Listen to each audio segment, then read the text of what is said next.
Matsiaro amalede de miredirede natadidilay lalatany beksak telo de maskita mende zay nirevitsika roa tamizany fa isany amotana romy aviavy manjakelo ayanao ny vehivavy telo fangady efatrofi aleo ahitsany bakafy akory fahasalamana tsara fa misaotre raha zenda matsiaro miakama mandalovany alaotre mbola matadidile anioanye afany andalotra mbola matadidile anianye afany andalotra mbola matadidile lalatanye afany andalotra mbola matadidile tamizanye afany andalotra allo bebe efa hoavya efeto amoramanga andro favaratra teo de tsy nakanya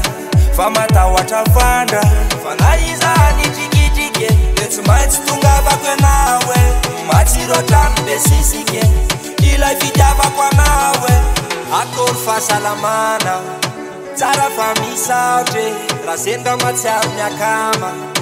mandalovany alaotre mbola matadidile anioanye afany andalotra mbola matadidile anianye afany andalotra mbola matadidile lalatanye afany andalotra mbola matadidile tamizanye afany andalotra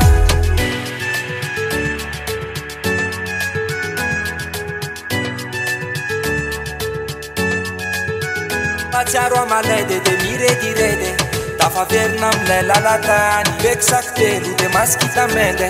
alefasifaza manontany fa isany amotana romy aviavy